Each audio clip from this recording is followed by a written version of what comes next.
So we may come back, I'm sure, to vaccines a bit as we go on, but we're going to change focus and tone a little bit and introduce our final panel member and speaker. And we're really, really delighted to have Khairil Musa back as a senior ICU registrar at Royal North Shore Hospital.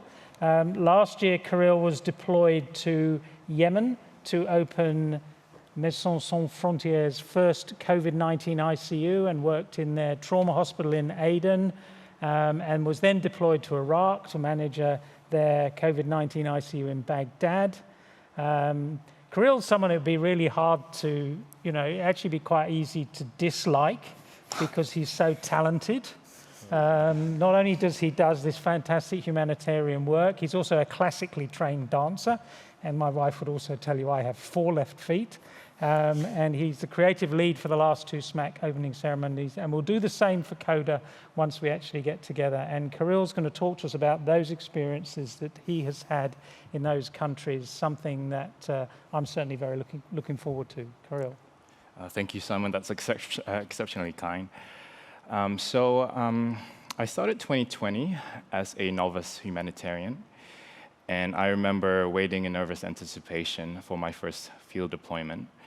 And it just so happened to coincide with the start of a pandemic that turned the world upside down.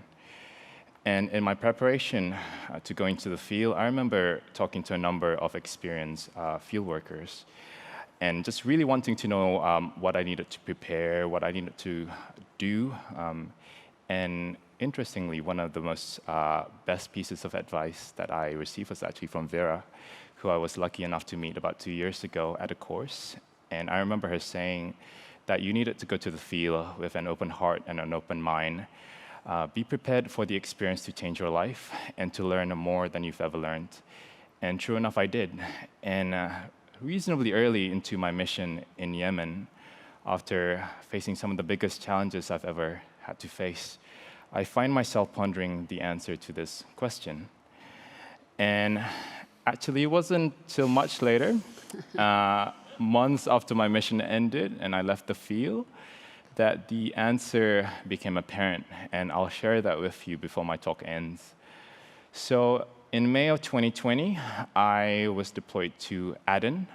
Aden is a city of about 1.8 million people, and since the war started in late 2014, is the temporary capital of Yemen. And MSF certainly has deep roots in this region, and it's often been described as one of the world's worst humanitarian crises. And a collapsed healthcare system, economic instability, famine, cholera, war, you name it, Yemen has it all. And in a region that's already unstable, a pandemic added another layer of difficulty for many humanitarian organizations, and made it difficult for a lot of them to enter. But despite all odds, me and my team managed to get there. And our diverse team is made up of both medical and non-medical profiles, and we were tasked with one important mission: to help open and set up the first COVID-19 treatment center and ICU in South Yemen. So the first thing we had to do was build a field hospital. So about 45 minutes away from the city, we repurposed a community hall and made 32 beds for patients to be admitted and to be treated with oxygen. And about 5 minutes away, in the basement of an abandoned cancer hospital, we built our 7-bed ICU, and this would be the highest level of care that MSF is able to provide in the field. And we could provide non-invasive ventilation and invasive ventilation for patients who need it. All seems pretty simple, but the road ahead, unfortunately, was not very smooth. One of the first challenges we faced was this beast called severe acute respiratory syndrome coronavirus strain 2. Many of us who went into the field and the medical team had limited to no experience managing COVID-19. And one of the most interesting things about it is actually on the slide. It's not uncommon to have patients with oxygen levels as low as 41%. And to put that into context, levels below 88% is concerning. Below 80% can probably kill you within minutes. And in COVID-19, many patients behave contrary to this and would survive days on end with exceptionally low oxygen levels. So what that meant for our patients, some of them didn't even know that they were sick. A lot of them exhibited this phenomenon of silent hypoxia, which basically means that despite the low oxygen levels they had, many of them didn't display the signs and symptoms we would expect, like confusion or breathlessness. And certainly in our facility, most patients would present 10 days after the onset of their symptoms. The patient challenges didn't end there. Within days of opening, were completely overwhelmed. At the time we were there, we were the only facility treating COVID-19 patients.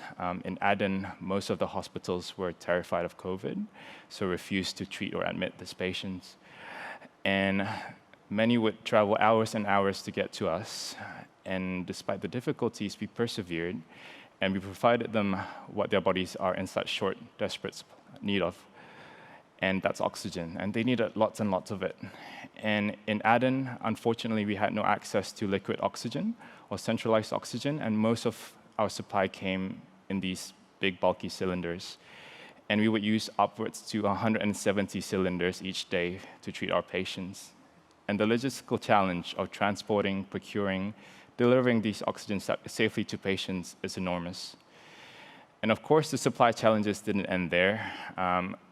We had very restricted access to everything you might need to treat a patient in a hospital. So that included PPE, that included essential drugs, that included monitoring equipment. We just had very restricted supply of until our international order was finally able to be flown into us weeks later after we opened. And it's hard to appreciate, actually, even with just 7 ICU patients, how much drugs some of these patients need. Like, we would use upwards of 100 vials of sedatives in our ICU. And that will bring us to one of our biggest challenges of providing ICU-level care in the field. This is a slide, a photo of one of our patients. She had severe COVID-19 and required intubation and to be placed on the ventilator. And to the uninitiated, it looks like she's got everything she needs. She has a couple of pumps to deliver drugs, a monitor, a ventilator. But it turns out you need a lot more than this. And I wanted to contrast this with what quaternary ICUs would look like in high-income countries. And this would be similarly what I would normally have in the ICU I work in Sydney. In this room, you've got monitoring equipment, sophisticated pieces of technology that can help support most organs in the body when they fail. And in patients with severe COVID-19, many of them progress to having kidney and heart failure, things we just couldn't treat in the field. And more importantly is what's not in this room, and that's the people required to look after ICU patients. And I don't just mean doctors and nurses, I mean physiotherapists, dietitians, pharmacists, medical specialists like hematologists and cardiologists we just had no access to. And you can imagine in a city of 1.8 million people only having 7 beds to treat COVID-19 patients, how crazy that is. So what did that mean for us overall? So this is a photo of a mass burial ground in Aden at the time I was there. During the height of the pandemic, the city reported an 8 times increase in the daily death rate. And we certainly saw it firsthand. In our hospital, hundreds would die from COVID-19. And you can imagine as a treating clinician and being at the center of it all, how that feels.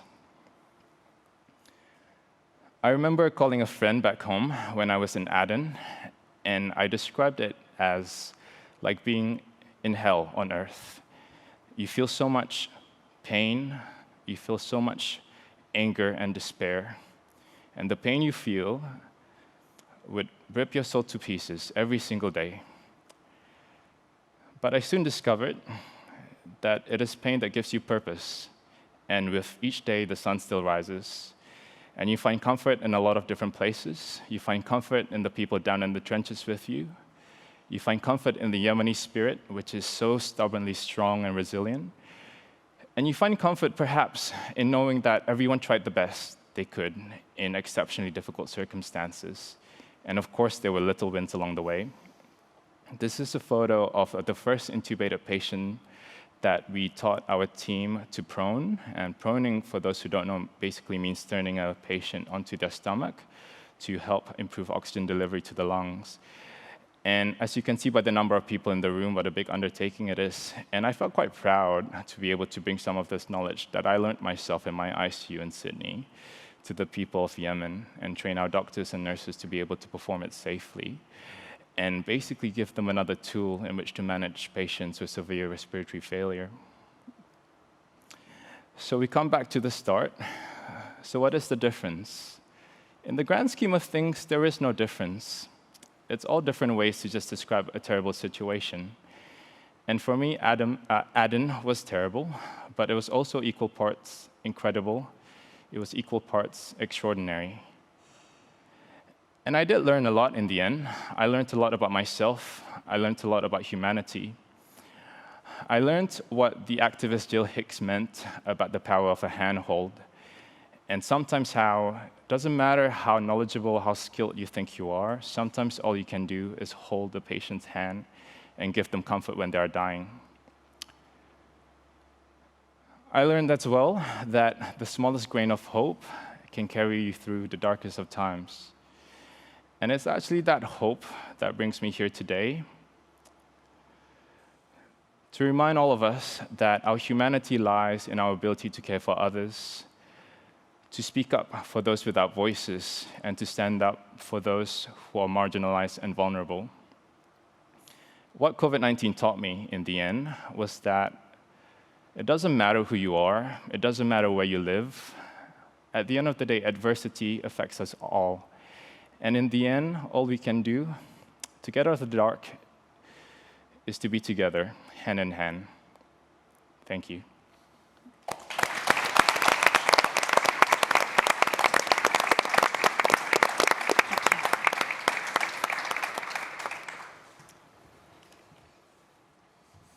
Thank you, Khairil. Feel even more guilty now. We shouldn't feel guilt, but that's an extraordinary experience you've had. And I think your reflections on that, the slide I put up at the beginning, the bit on the side about COVID-19 was from an anaesthetist in the UK, and it's in The Guardian, which tells you a bit about my political affiliations, that I read that sort of paper. But and it talked about the heartbreak of having to intubate people who are very unlikely ever to come off the ventilator, who are young with this disease, and something that, again, we've been spared here.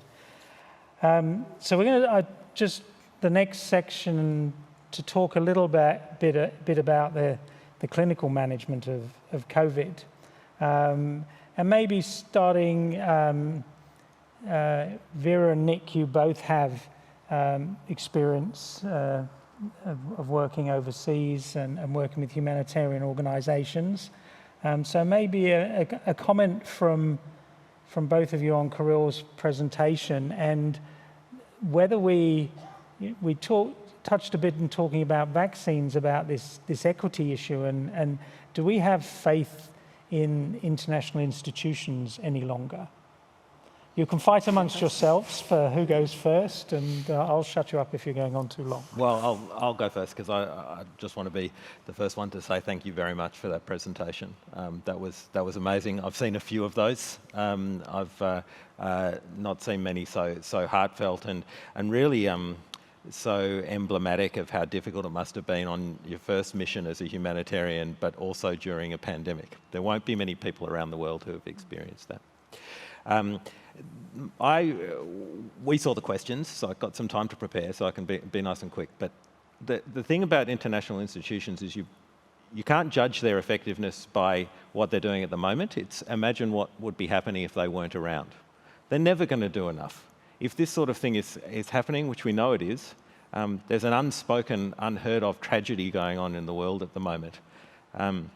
And yet there are international institutions that are doing something about it. MSF is an international institution, but what would the world be like without the WHO? What would the world be like without middle-income countries like Singapore that drove the COVAX initiative that is going to deliver vaccine around the world? But it's obviously not happening enough, and I don't claim to sit here and say that even the Australian government is doing enough in this regard. There are some interesting things that are going on regionally in the Pacific where we're going to assist by having regulatory assistance and practical operational assistance, and the vaccines themselves.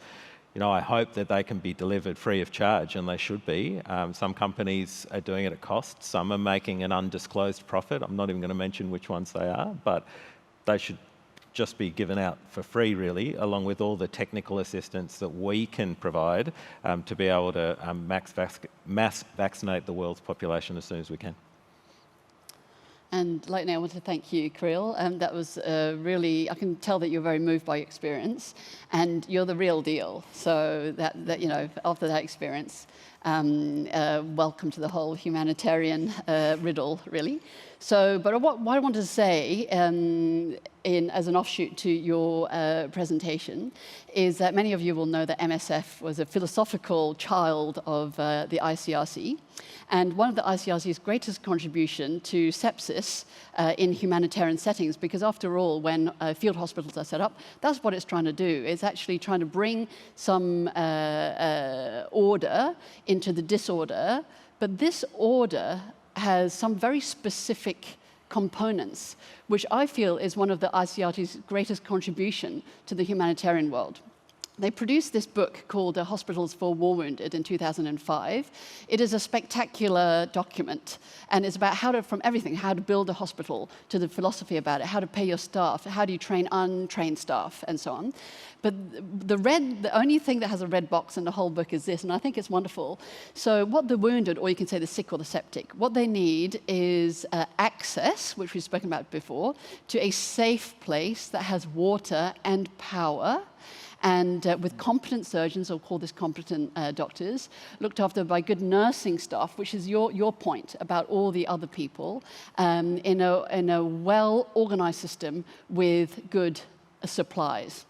So in other words, it needs infrastructure and it needs adequate expertise. So no organization or no institution can do anything against sepsis or COVID without good infrastructure and adequate expertise. I think these are completely key, and I always hold these very, very dear to myself.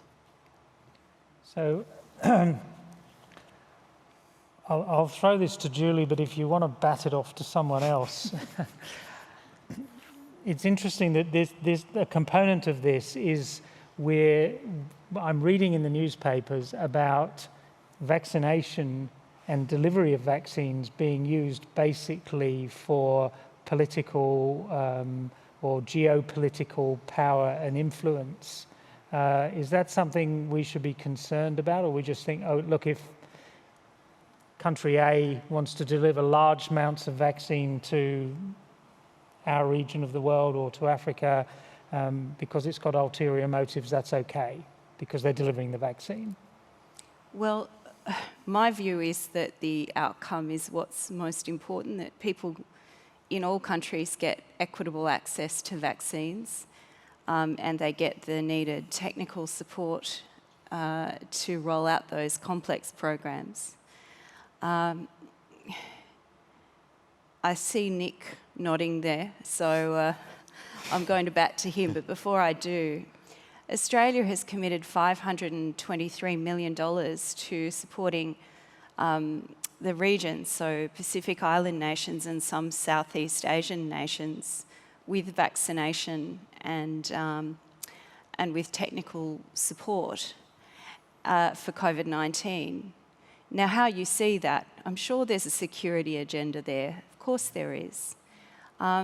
There's also an agenda to be a good part of the region, but as a public health person, as a former nurse, a midwife, and now a vaccination person, who did go to Samoa to help with the measles recovery last year, I'm really happy to see that happen. And I don't really care too much about whatever motives, political motives or security motives there are, because it means that people in those countries are getting better access to vaccination. The question is timing, but that's another question. So maybe I could bring it back to, and I'd like a comment from Khairil as well, but I was thinking of Carrie, you know, as I mentioned, you know, disadvantaged communities, even in high-income countries, are suffering disproportionately. What mechanisms are there within our healthcare system or within government more broadly, to try and make sure that the delivery, not only of vaccines, but of medical care in general, is equitable? That's a whole day's question, I think, Simon. Well, I'll give you a minute now. You're so good. Look, I think the challenge for us is that equity is a challenge before we actually started talking about COVID, you know?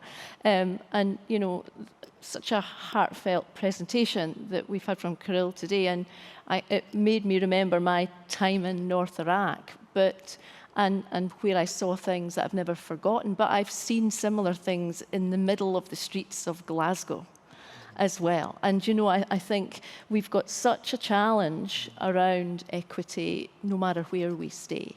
You know, from a development perspective, for me, the world is a complex adaptive system. We're also interconnected. We can't just continue to think about solutions on our own. We've got to do this collectively. And I think we need to think fundamentally differently about health. And, you know, at the moment, for me, the focus is salutogenesis, not pathogenesis. That's where my heart is. It's about health, it's about community, it's about helping who, in the main, are unworried, unwell, but are the people who probably need our help most, and how we can create that in a fundamentally different way, because these people are not going to come often to our emergency departments. They're actually needing us to go to them and to connect with communities in a way that allows their community to support them in a fundamentally different way. So I think what we learn in the last 12 months should inform our whole debate on health equity. Okay, I think Naomi's got some Twitter. I just want to say, Khairil, there is so much on the Twitter feed about your presentation that it was indeed a fascinating and sobering talk. So thank you for that. Please send your questions through. There's a lot on vaccines, I think, which would, you know, ultimately go to you, Nick. But I think related to the conversation that you're having, should Australia be getting a vaccine when other countries are truly in a pandemic and need the vaccine more than us? So that could, who wants to take that first? I mean, I think we should roll out as much vaccine as quickly as we can across the globe. And, you know, we've seen that we are potentially at risk. Our elderly are potentially at risk. Our hospitals are at risk of being overwhelmed. I don't see any value in terms of the quantum that we're talking about at the moment, 20 million vaccines or 25 million people in terms of waiting. But what I do think is that, you know, a 2,000-litre bioreactor produces a lot of vaccine, and that being able to be distributed across the region and to the developing world at cost and with the expertise and infrastructure that Australia can provide, that shouldn't be a process that's conducted in series. It should be in parallel, and there are, you know, DFAT is looking at that at the moment. Can I quickly jump in? I just wonder about, from my own experience, about the logistical challenges. I think a lot of the vaccines at the moment is really unrealistic in terms of how it can be supplied effectively to many of the places that I've been to and other places in the world. We had difficulties even storing insulin, so something as basic as that. So I think there's a lot of hope being placed into the J&J vaccine, which is supposedly being able to just be refrigerated and just needs a single dose. But there's still so much work in that space to actually come up with something that's going to be effective, but also possible. And I think that's still a lot of work that needs to be done from that end. I mean, I think that's a good reason to try and get away from the narrative that somehow these mRNA vaccines are going to be, you know, better, or there's people that are more deserving of them. An effective vaccine program is only partially dependent on the efficacy alone of the vaccine. It's about a vaccine that you can get to people. The best vaccine in the world is no good if it's not in someone's arm. You know, having done vaccination in Chad, where you had to maintain a similar cold chain to AZ and probably J&J, that is doable. That is absolutely doable. The single dose is going to be much better, that's for sure. But we already know that a single dose of AstraZeneca in the first 12 weeks gives you a pretty good immune response. The data on that is pretty compelling and is out there at the moment. And just maybe one comment about institutions in all of this. I think the sort of questions that have been, you know, do we have an obligation to contribute to other countries? I think this particular pandemic has unfortunately shown up the WHO to really be ailing. I definitely believe that we need a international institution, definitely. But the WHO really did screw up this time for many reasons. But also inherent to its design is that it was never designed to be mission-based, which I believe it should be. It is inherently designed that the more funding you put in, the more power you have. So it is pseudo-political and currently has been shown to be highly political. But its value was always diplomatic. The WHO runs on a budget of about $2 billion a year, which is less than most universities, which Julie will know, and which is painful. And in times like this, we look to it and say, "Oh, please help, help, help," and then it can't. I think the issues of equity and having a global conductor, a global puppeteer of how nations should play together, but also giving proper guidance. I think we're in desperate need of that. And I really do believe that we should, whether we resuscitate the current WHO or build something different entirely, because if you destroy the WHO, what are we going to do? We're going to build something else that looks like the WHO. So I think this should be the phoenix that rises out of this, or one of them anyway, because I do believe it's fundamentally important, will help us answer these issues. It shouldn't just be every nation, oh, well, we'll do a bit, but there should be a collective moral and diplomatic process to these questions, I believe. I'm doing a lot of work with WHO at the moment around vaccine uptake, and they're not dead yet. I agree, there's a lot to be done, but this is a marvellous organisation with huge potential, capable people, massive commitment. They're in multiple countries. They've been terribly hampered by a lack of funding. You look, for example, at the fact that they declared vaccine hesitancy as one of the top 10 threats to global health in 2019. Also, health security issues and failed primary care, which also contribute to low vaccination rates, including in Yemen. They have 2 people, and for a time recently, just 1 person dedicated to vaccine acceptance and demand. And they have to outsource a lot of their work, including to people like me. So they are terribly under-resourced and a little bit bureaucratic as well, but they are also doing excellent stuff. And I wouldn't like to think that we need to reinvent the wheel, but just strengthen it.